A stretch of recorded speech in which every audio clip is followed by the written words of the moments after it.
예, 우리가 열왕기 오늘 하 2장 끝부분만 읽겠습니다.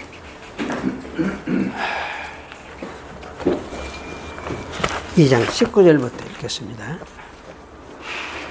그 성 사람들이 엘리사에게 고하되 우리 주께서 보시는 바와 같이 이 성읍의 터는 아름다우나 물이 좋지 못하므로 토산이 익지 못하고 떨어지나이다. 엘리사가 가로되 새 그릇에 소금을 담아 내게로 가져오라 하며 곧 가져온지라. 엘리사가 물 근원으로 나아가서 소금을 그 가운데 던지며 가로되 여호와의 말씀이 내가 이 물을 고쳤으니 이로 조차 다시는 죽음이나 토산이 익지 못하고 떨어짐이 없을지니라 하셨느니라 하니 그 물이 엘리사의 말과 같이 고쳐져서 오늘날에 이르렀더라.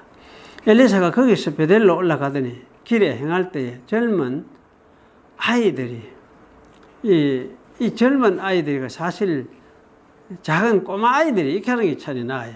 작은 아이들이 꼬마 아이들이 이렇게 하는 그 성에서 나와서 저를 조롱하여 가로되 대머리에 올라가라 대머리에 올라가라 하는지라.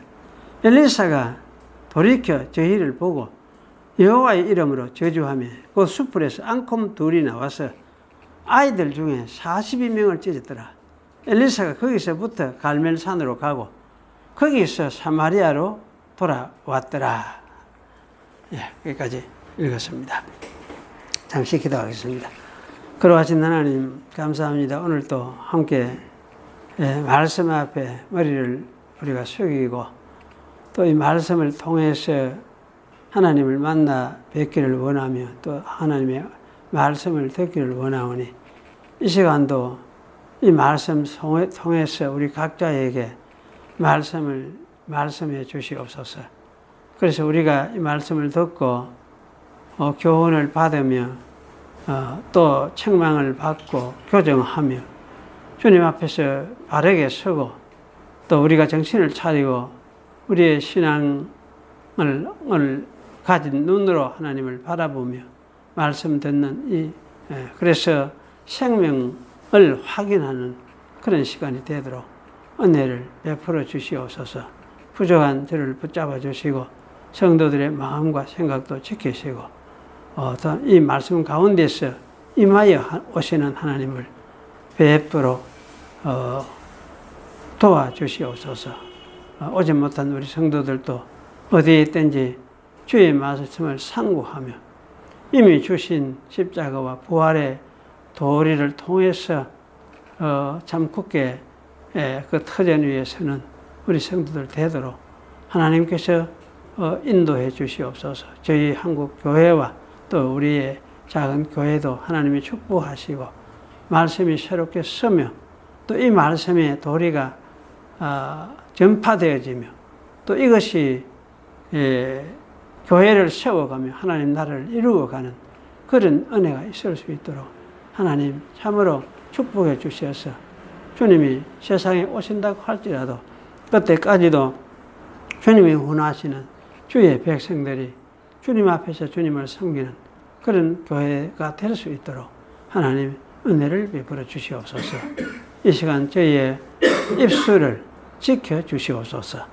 그 주 예수님의 이름으로 기도하옵나이다. 아멘. 오늘은 엘리야의 사역, 엘리사의 사역이지. 엘리사. 글을 쓰면서도 자꾸 헷갈리게 머리가 튀미져가지고 참 띵하 이래가 이 생각이 탁탁 맑게 떠오르질 않네. 그래서 엘리사죠. 엘리사의 사역을 오늘 이제 생각을 해보겠습니다. 엘리야 이제 먼저 성천에 갔으니까 이 성천에 간 엘리야를 이제 하늘로 보냈죠. 보내고 엘리사는 홀로 이제 돌아오게 되었습니다. 그런데 사실 엘리야가 돌아온 것은 자기 홀로 돌아온 것은 아니었습니다. 엘리사는 엘리야의 하나님과 함께 돌아왔습니다.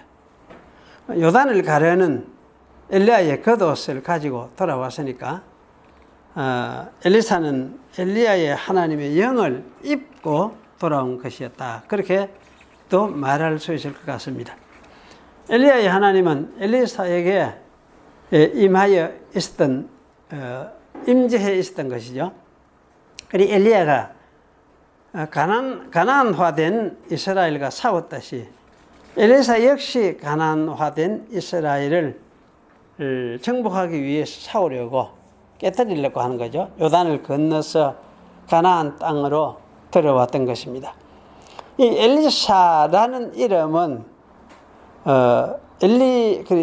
내 하나님이, 나의 하나님이, 이래 하는 게 옳을 것 같아요. 나의 하나님이 구원이시다. 이런 뜻을 가지고 있습니다.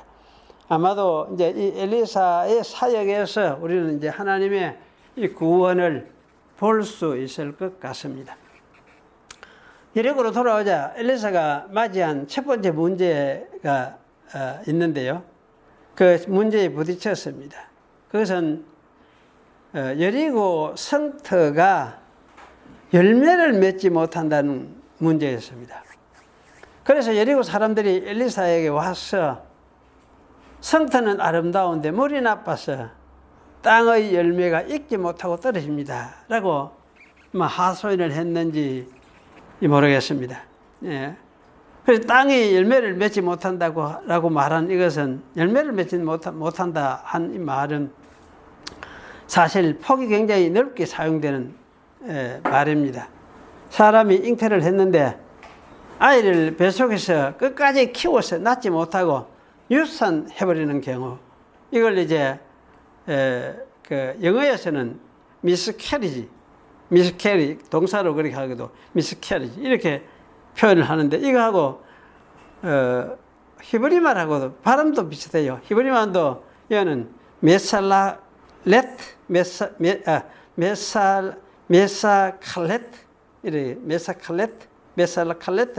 미스캐리지하고 비슷하죠. 미스캐리지, 메사칼렛 이러니까. 그러니까 이게 이제 이 사람에게도 이게 사용이 되지만은 이 말은 가축과 식물에도 사용이 됩니다. 그래서 가축이 새끼를 베었는데 사산을 해버리는 거죠. 사산을, 아이를 낳지 못하고 그 새끼를 낳지 못하고 사산을 자꾸 해버리는 거예요. 그 다음에 과일나무가 열매를 맺었는데 결실을 이루지 못하고 시들시들 하더니 말라서 떨어져 버리는, 이런 것을 표현하는 말입니다. 그래서 여리고의 이러한 현상을 여리고 사람들은 물이 나빠서 그런 것이다, 이렇게 생각을 하고 있었습니다. 실제로 물이 나빠서 그런 것은 사실이겠죠. 그런데 이것은 참 심각한 문제라고 생각할 수밖에 없었습니다. 이것은 여리고 땅이 사람이 살 수 있는 조건이 되어 있지 않다는 것을 뜻합니다. 그러므로 그 여리고에는 사람이 거주하기가 어렵다는 이야기죠. 어렵고 짐승을 기르고 농사를 짓는 것도 어렵다는 말씀입니다. 그곳은 어쩌면 젖과 꿀이 흐르는 땅이 아니라는 뜻이죠. 약속의 땅이 아니다 하는 말과 마찬가지입니다. 그래도 여리고는 사실은 이게 요단을 건너서 아직도 이제 요단을 건너서 유대로 쭉 들어가면 다 산지가 되는데, 아직도 이 여리고는 평지에 해당되는 부분이에요. 그런 성읍이고 옛날에는 큰 성읍이었죠. 그런 땅인데 그 땅이 결실할 수 없는 땅이 되어 있다는 것은, 이거는 이스라엘에게는 심각한 어떤 징조가 아닐 수가 없습니다. 여리고의 이런 현상은 그곳에 저주가 머물러 있기 때문이라, 이렇게 나는 생각을 해봅니다. 베델 사람 히엘이 여리고를 건축하려고 하다가 그 터를 쌓을 때에 맏아들을 잃었고, 문을 세울 때에 말째 아들을 잃었습니다. 이것은 가나안 땅에 들어올 때에 여호수아가 여리고를 멸망시킨 후 그것을 저주했기 때문이라, 그렇게 저는 생각을 합니다. 누구든지 여리고 성을 쌓지 말라고 말하면서 그것을 쌓는 자는 저주를 받을 것이라, 그렇게 여호수아는 저주를 하였습니다. 그 저주는 여리고 성을 재건하지 말아서 여호와를 대적했던 그 여리고 성의 악한 정신이 다시 일어서지 못하도록 하려는 그런 저주였다. 그런 생각을 합니다. 그런데 이 저주가 아합 시대에 그렇습니다.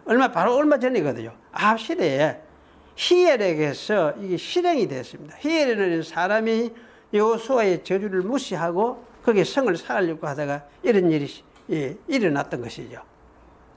그래서 히엘이 옛 여리고 사람들과 같은 악한 정신을 가지고 여리고를 재건하려고 했었기 때문에 그렇습니다. 히엘에게 그 저주가 실행된 것은 여전히 여리고에는 하나님의 복 주시는 것이 없다는 뜻이에요. 그러니까 하나님이 복 주시는 것이 없다니까 이 성은 이 땅은 약속의 땅에 해당되지도 않는다 하는 거는 마찬가지고, 이런 상태가 무엇이냐, 바로 물이 나빠서 결실되지 않는 상태로 나타났다. 그렇게 저는 생각을 합니다. 물은 사실은 뭐냐, 생명의 근원이죠. 생명의 근원이고, 그런데 이 생명의 근원에 하나님이 복 주심이 없다는 뜻이었습니다. 여리고에는 죽음의 그늘이 드리워져 있었던 것입니다. 엘리야는 여리고의 이런 상태를 고쳐야 했습니다. 왜냐하면 엘리야는 하나님이 구원자이심을 보여주려고 나타난 사람이었기 때문입니다. 그래서 그 엘리야가 아니고 엘리야는 잘못된, 엘리사는 이래야 되는데, 엘리사는 새 그릇에 소금을 가지고 오도록 하고는 그것을 가지고 물건은 곧 물이 시작되는 곳에 가서 던졌습니다. 그렇게 하면서 여호와의 말씀을 대언했습니다. 내가 이 물을 고쳤으니 이제부터 더 이상 죽음과 결실하지 못하고 떨어짐이 없을 것이다. 이런 선포를 했습니다. 그래서 사실 이 선포는 아무나 하는 것이 아니죠.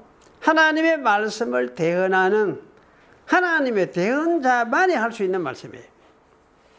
신약의 사도들도 사실은 이런 식으로 대언의 선포를 한 것을 볼 수가 있습니다. 그러나 사실 사도 이후에는 이런 식으로 대언을 한 사람을 하나님은 세운 적이 없다, 저는 그렇게 생각을 합니다. 어쨌든 이 엘리사의 대언에 여리고의 물은 고쳐졌습니다. 저주는 그쳤습니다. 여리고는 약속의 땅의 일부로 회복되었습니다.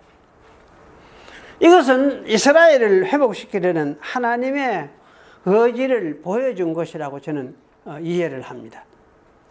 하나님은 우상 숭배로 더러워진 이스라엘을 회복시키기를 원하셨습니다.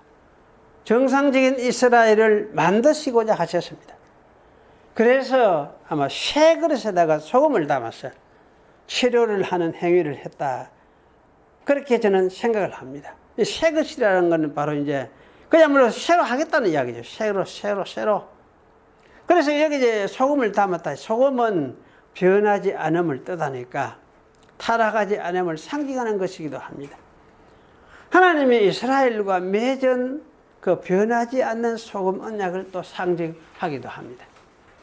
하나님은 어쨌든 이스라엘에게 자기가 한 소금 언약을 지키실 것을 다짐을 하신 것입니다. 그리고 이스라엘도 이 소금 언약을 기억을 하면서 하나님 자기를 바라보고 의지하도록 할 것을 하나님은 요구를 하십니다. 이 소금 언약이 지켜져야 이스라엘이 구원을 얻습니다. 구원은 소금 언약을 이루시는 하나님의 활동에 달려 있습니다. 하나님 자신이 이 언약을 이루어내실 것이 틀림없습니다. 그래서 이스라엘은 하나님이 이것을 이루어내실 것이다, 이렇게 믿는 것이죠. 이렇게 믿고 하나님을 바라보고 하나님을 신뢰하고 하는 이것이 이스라엘의 신앙이다, 그런 말씀. 이스라엘이 소금 언약을 지키는 것은 바로 이거 믿음이라 할 수 있습니다. 그래서 그때로부터 이제 여호수아가 여리고에 한 저주는 풀렸습니다. 죽음과 결실이 맺지 못하는 것이 사라지게 되었습니다. 이것은 인간에게 드리워져 있었던 저주가 예수 그리스도의 사역으로 인하여 풀릴 것을 미리 보여주는 것이기도 하다, 그렇게 말을 할 수가 있습니다. 그래서 우리는 신약 성경에도 예수 그리스도 안에서 뭐가 있습니까? 정죄함이 없다, 이렇게 말하죠. 정죄함이 없나니. 저주가 없다는, 저주한다는 말은 죄가 있다는 말이고, 죄가 있으니까 저주를 하게 되는 건데, 예수 안에서는 뭡니까? 정죄함이 없다는, 저주가 없다는 이야기는 똑같아요. 그래서 참 이거는 우리가 예수 믿는 복음은 예수 안에서 예수를 믿는 사람들에게는 이제 저주에서, 정죄에서 해방이 됐구나. 이렇게 믿는 이것이 신약 교회가 믿어야 될 믿음이라는 것을 가르쳐 주고 있습니다. 그리고 또 두 번째는 여기에 또 하나의 사건을 이야기를 하는데요. 엘리사가 거기에서 베델로 올라가더니라고 한 것을 보아서 여리고의 물을 치료하고 난 후에 곧 엘리사는 베델로 올라가고자 한 것 같습니다. 베델은 이스라엘 조상들에게는 약속의 땅을 주실 것, 이것을 약속을 했죠. 그리고 나아가서는 그리스도를 보내어서 성령의 세상을 이루실 약속을 상기시켜주는 그런 곳이었습니다. 하지만 엘리사 당시에 그곳은 금송아지 제단이 설치되어 있었던 그런 곳이었습니다.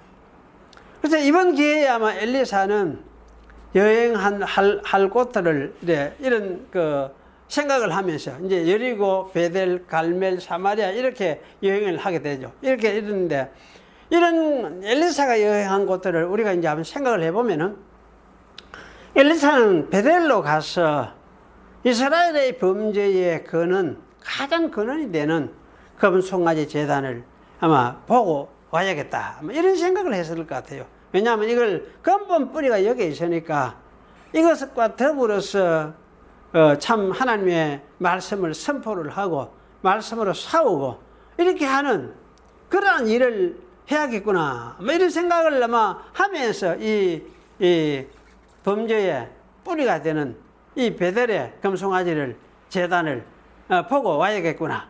이런 한번 생각을 했던 것 같다. 저는 그렇게 이제 상상을 해봅니다. 기록된 건 아니지만요.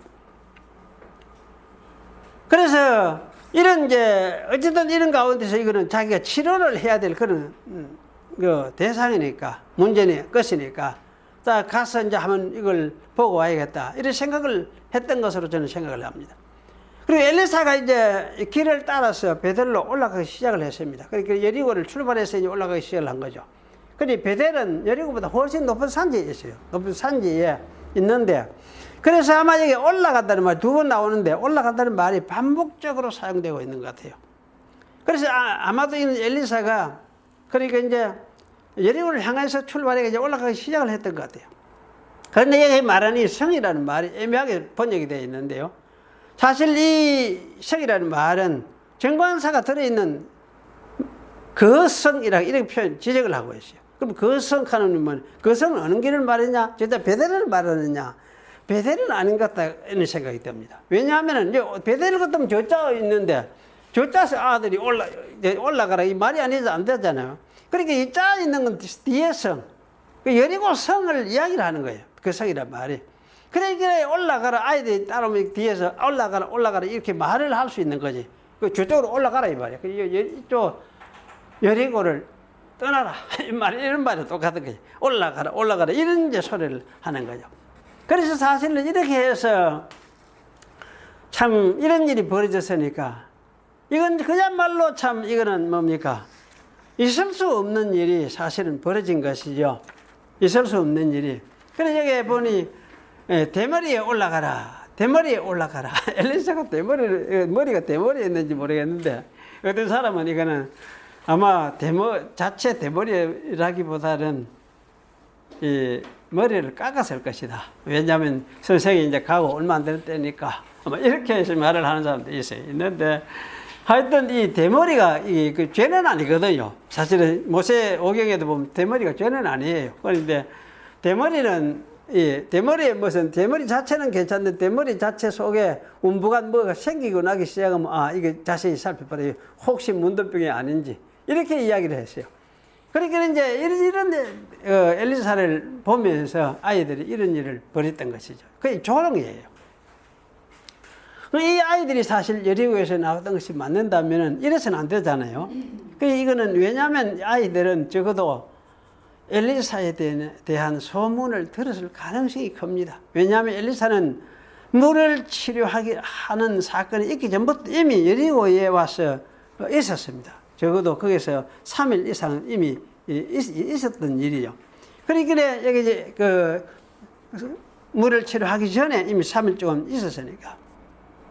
그래 이제 치료하는 날짜도 있고, 하루쯤 더 못하면 4일. 그렇게 치료하던 끝에 이제 돌아와가지고 또 물 치료하고 난 후에 아마 뭐 하루도 쉬 있을 수도 있고 좀 더 있었을 수도 있죠. 그리고 이제 이 베델로 올라가는 일을 이제 시도했다. 이런 생각을 하면은 어쨌든 여리고에 엘리사가 한 일주일 정도는 머물렀지 않겠느냐. 이런 생각을 하게 되지요. 그런데 이제 보니까 이 여리고에 엘리사의 제자들인 선지자들도 거기에 있었다. 이런 그 기록이 또 나와 있잖아요. 2장 15절에 보면. 나와 있으니까 이런 걸 보면은 엘리사에 대해서 아이들이 이렇게 대해가는 될 일이 아니잖아요. 도무지 될 일이 아니에요. 그럼 이런 상태에 보면 아이들이 야, 엘리사는 물도 치료하고 참 이건 하나님이 함께 계시는 위대한 우리 선지학교 교장 선생님, 그럼 위대한 선지자님, 익하고 경외하고 이렇게 존경하는 그런 마음을 가졌어야 되는데, 그래 하지 않고 여기 대머리에 올라가라, 대머리에 올라가라 이렇게 하니까 이래 놀려대었으니까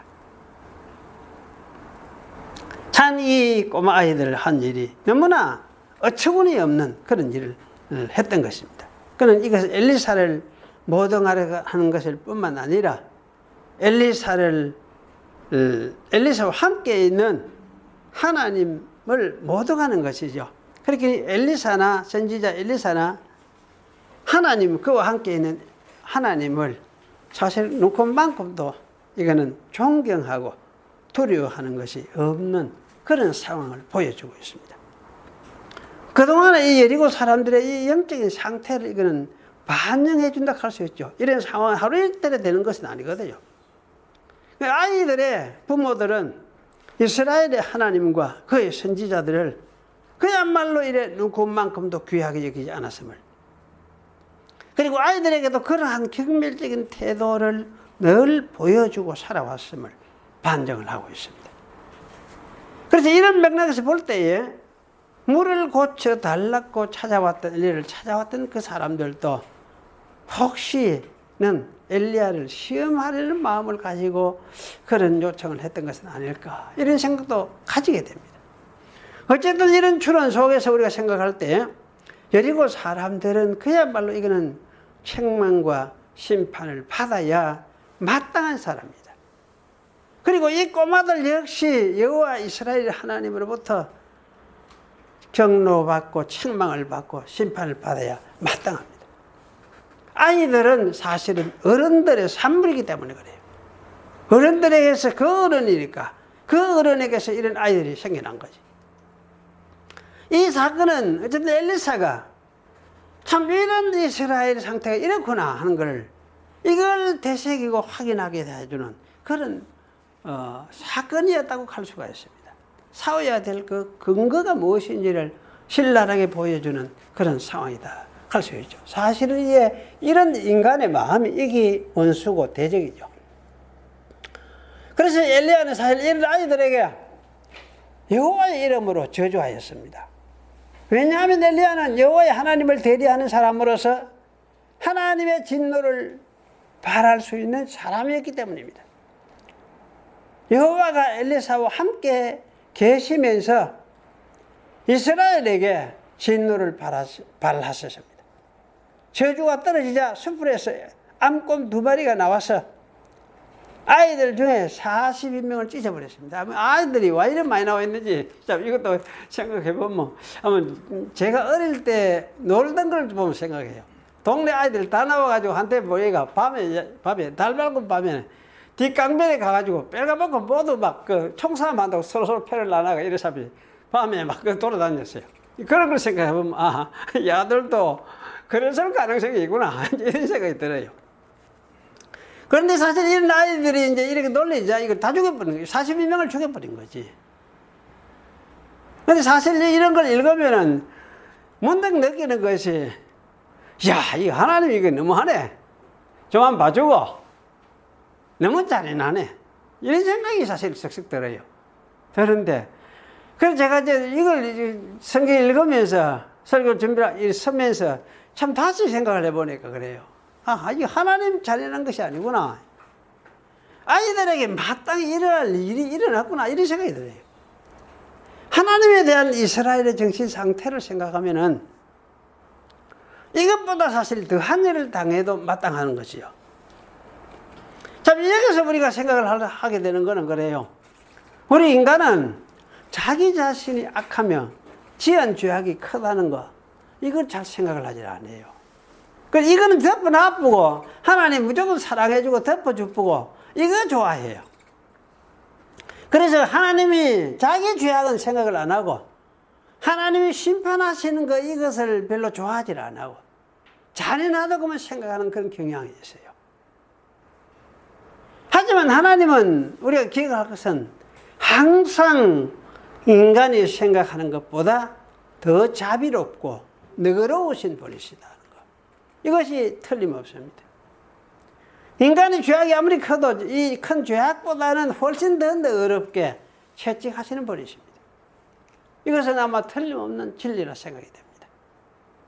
우리가 하나님을 믿는다는 말은 우리 인간에 비교할 수 없도록 자비하시고 은혜로우신 하나님을 믿는다는 뜻입니다. 하나님의 아들을 보내신 것도 바로 이런 측면이죠. 하나님의 자비하심의 극치였습니다. 요한복음 3장에 16절 말한 것도 그 말 아닙니까? 하나님이 세상을 이처럼 사랑하사 독생자 주셨다 하는 이 말씀도 이런 하나님의 자비의 표현을 이야기를 하죠. 그래서 이런 일을 겪으면서 엘리사는 베델에 가서 금송아지를 보았을 것이라 생각이 듭니다.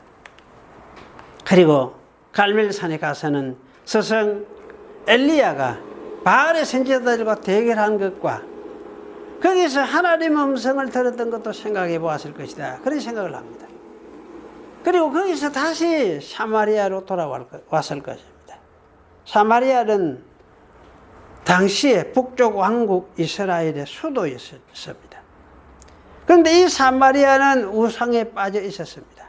그래서 이 우상에 빠져 있었던 북쪽 왕국 이스라엘의 중심지라 할 수가 있습니다. 왜 그러냐면 이 사마리아는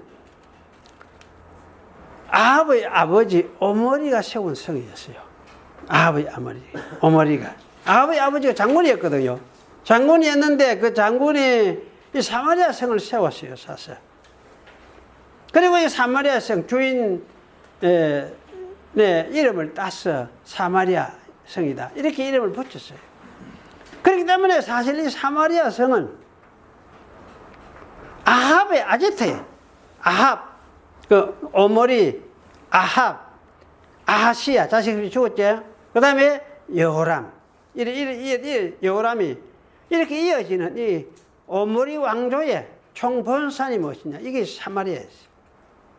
그러니까 여기 가서 그야말로 이 싸워야 할 어떤 대상의 그 상태, 심각한 상태를 아마 점검하고 생각을 하지 않겠느냐. 그 하나님이 내게 영감을 2배나 주달라고 했는데 이 2배나 영감을 가지고 또 이 죄악과 더불어 내가 싸워야겠구나. 이런 생각도 했을 것 같다. 그런 생각이 들었습니다. 그래서 엘리사는 어떤 사역의 초기에 자기가 해야 할 악한 세상을 둘러보았다고 할 수가 있습니다. 또 그러한 세상에 자기가 해야 할 일이 무엇인지를 생각해 보았다고 말할 수 있습니다. 사실 이걸 생각을 해보면 예수님도 이거 비슷하게 여행을 많이 다녔어요. 그렇게 왜냐하면 갈릴리 지방에 계시면서 유대를 올라갔다가 내려왔다 내려오면서 이러면서 사역을 하셨잖아요. 그래서 유대에 가가지고 유대가 막 그 사람한테 가가 복음을 선포하고 설교를 하고 그들을 책망하고 이렇게 하다 보니까 그들이 자꾸 죽이려고 하고 막 달라들고 하니까 다시 또 피해가 사마리아를 통해서 또 갈릴리 가가 또 있다가 이리 또 올라왔거든요.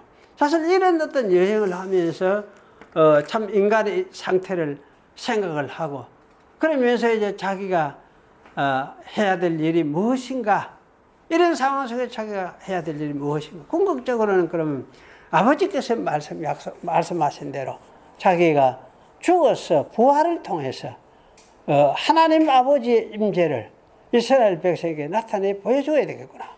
이런 어떤 생각을 가지고 예수님은 그런 사역을 했던 것이다. 그런 생각이 들어요. 그래서 사실 이 죄로 충만한 인간의 이 역사적인 상황, 사실 이거는 어느 시대에서든지 나아지지를 않는 것 같아요.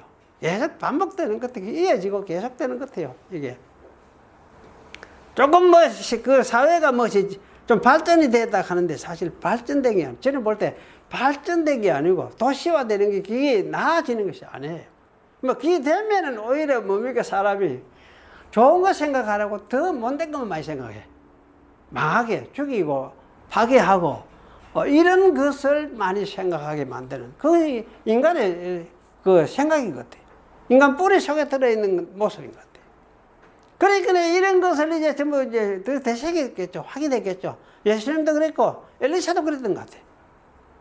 그래 이런 것을 우리가 살면서 우리가 사는 이 시대도 우리가 똑같이 생각해 봐야 돼요. 우리가 사는 이 역사적인 상황, 똑같은 상황에 우리가 놓여 있다 생각이 듭니다. 그래서 이런 상황 속에서 우리가 예수님을 따라가고 있으니까 우리는 참 우리가 처한 상황이, 역사적인 이 상황이 어떠한가, 이 악함이 어떠한가를 우리 늘 되새기며 살아야 돼요. 이거는 변하지 않는 것 같아. 뿌리가 변하지 않는 것 같아요. 그래서 이런 속에서 우리 성도가 살아가고 있구나. 누구와 함께 하나님이 함께 계심을 동반하셔. 이런 속에도 하나님은 우리와 함께 계시니까.